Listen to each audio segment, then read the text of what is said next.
مطلب یہ کہ آپ لوگ اپنی اہمیت نہیں سمجھتے، دشمن سمجھتے آپ کی اہمیت. دشمن پہچان گیا کہ یہ قوم کی کیا اہمیت ہے، اور آپ نے بھی جگہ بھی اہمیت نہیں پہچانا. کہ یہ جو کہتا آپ پاکستان ہو اس وقت اسٹریٹجک بھی بڑے اہمیت ہے، اور ملکی سطح پر بھی، اور عقیدت کے لحاظ سے بھی بڑا اہم ہے. باقی عقیدیں تقریباً خریدی جا چکی ہیں، واقعات ہو چکے ہیں ہر جگہ. کچھ خریدی جا چکی ہیں، کچھ لڑائی جا چکی ہیں آپس میں، کچھ جھگڑا کیا جا چکا ہے، کسی کو باہر نکال دیا. عقیدت تو یہ بات کر رہے ہیں. میری بات سمجھا رہی ہے آپ کو؟ عقیدت. آپ یہ دیکھو کہ ایران کو عراق کے ساتھ دونوں کی قومی سطح پر نقصان ہوگا نا، تو عقیدت کی سطح پر بھی دونوں کا نقصان ہوگا. اور کچھ لوگوں کو عقیدت مجروح ہوگی دونوں کی، اور ہوتی جا رہی ہے. یہ کم از کم اتنے بندوں کو صحیح اسلام میں نہیں سمجھیں گے. ایران والے عراق کو نہیں سمجھیں گے کہ یہ مسلمان ہے، صحیح منافق ہے. وہ یہ کہیں گے کہ ایک امام ہوگا دوسرا یزید ہوگا، اور دونوں ایک دوسرے کو سمجھیں گے. کہتے یہ کدھر سے امام والے آگے، امام تو ہے ہی مرے ہمارے پاس، اور کربلا ادھر ہے تو کربلا والے ادھر ہیں. یہ کیسے ہو سکتا ہے؟ بڑے سارے ادھر ادھر دقت ہوگی. عقیدت کم ہو. افغانستان کے ساتھ عقیدت جو ہے نا وہ اس کو الگ رکھو، تقسیم کرا دی. یہ ڈیوائڈ اینڈ رول والوں کی بات ہو رہی ہے. آپ یہ دیکھو کہ اس پاکستان کیا ہوا جس کو بغیر کرا دیا.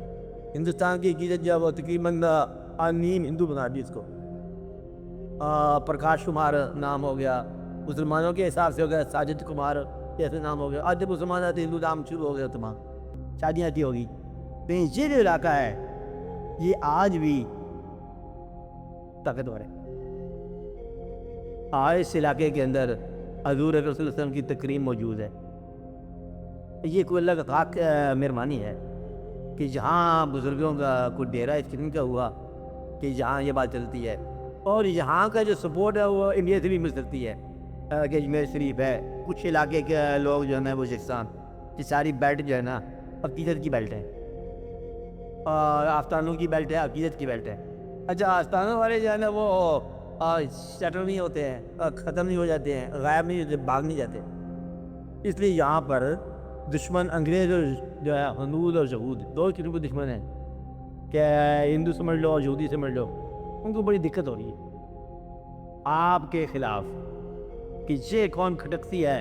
کہ وہ بعض سے کہا تھا کہ اس سے عشق محمد کو نکال دو تب جا کے یہ قوم برباد ہوگی، اور وہ نکال نہیں سکا. اس کے نبی سے کوئی نہیں نکال سکا. یہاں میرے میں وہ ایک واقعہ موجود ہے. اگر آپ اپنے آپ کو سمجھو آپ واحد قوم ہو جو کئی معنی میں اسپرٹ آف اسلام یا محبت مصطفیٰ صلی اللہ علیہ وسلم جو ہے نا اس کے اندر آپ ایکٹیو ہو، اور یہ پہچانتا ہے کہ یہ ہماری نہیں سکتی قوم. نتیجہ یہ ہے کہ وہ لوگ جو ہے آپ کو تباہ کرنا چاہتے ہیں، تخریب کاریاں کرنا چاہتے ہیں، نقصان کرانا چاہتے ہیں. واقعات آپ اپنے آپ کو پہچان لو، ٹھیک ہے. دشمن کی نگاہ سے پہچانو کہ وہ بے چین ہے آپ کے تباہ کرنے میں، یہی آپ کی اہمیت ہے. حالانکہ آپ کمزور ہو، آپ کے کچھ بھی نہیں ہے، لیکن دشمن پر حیبت بڑھی ہے آج بھی. اور جیسے لڑا دے ممولے کو شاہ آباد سے، کبھی کوئی بات بزنس سمجھ جاتا کہ یہ ہوتا کہتا ہے ایک بات، لڑا دے ممولے کو شاہ آباد سے. ممولے کا تعلق ہے شاہ آباد سے. ممولا کیا ہوتا ہے علاقہ؟ چھوٹا سا پرندہ ہوتا ہے کہ ممولا شاہ آباد کے ساتھ لڑ جائے، کیسے ہو سکتا ہے؟ افغانستان نے روس کے ساتھ لڑائی کیا، اور رشیا وجہ آ گیا، فوج بھی لے کے آ گیا، اندر بھی آ گیا، آوی بھی ہو گیا، یہ بھی ہو گیا. اور مٹھی پر دو چار بندے مجاہدین ہیں، اسکیٹرڈ قسم کے گروہ ہے، لڑا دے ممولے کو شاہ آباد سے. وہ شاہ آباد ہی بھاگ گیا. مجھے دیجیے اللہ تعالیٰ کی بات مہربانی. یہ تمہارے سامنے واقعہ ہوا، ایک واقعہ ہے. اور وہ کہتے ہیں افغانستان کے آدمیوں کی لڑنے کی کوئی ضرورت نہیں ہے، یہ پاکستان نے کچھ کیا ہے اور یہ تمہاری شان ہے. مطلب پرانے صاحب نے کیا مقابلہ ہے روس کے ساتھ؟ شان یعنی کہ دشمن میں محبت تاری ہے جائے سمجھے کہ آپ کی شان ہی ہے، تو ورنہ ان کا ساتھ ہمارا کوئی مقابلے کا مقام ہی نہیں ہے. تو اس لیے آپ بڑی اہمیت کے لوگ ہو. آپ ذات کو پہچانو، ایک دوسری طریقے سے پہچانو کہ اس ملک کو بنانے کے لیے کم از کم جتنی شہادت ہوئی ہے، جتنی ہوئی ہے، تو وہ اللہ تعالیٰ کے ہاں اتنا خون جو ہے وہ نظر انداز بھی نہیں ہوتا. پاکستان بنانے کے لیے جو قربانیاں دی ہیں آپ نے آج تک ہوتا آ رہا ہے.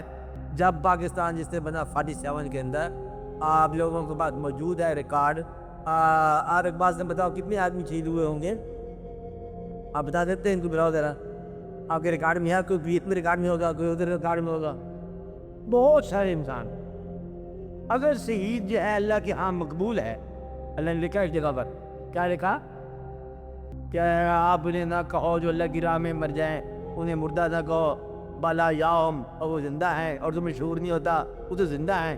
اب اتنے لوگ جو اللہ کی راہ میں مر جائیں اور اللہ کہے کہ زندہ ہیں, اور وہ آپ کے تحفظ کے لیے بہت کافی انتظام ہے.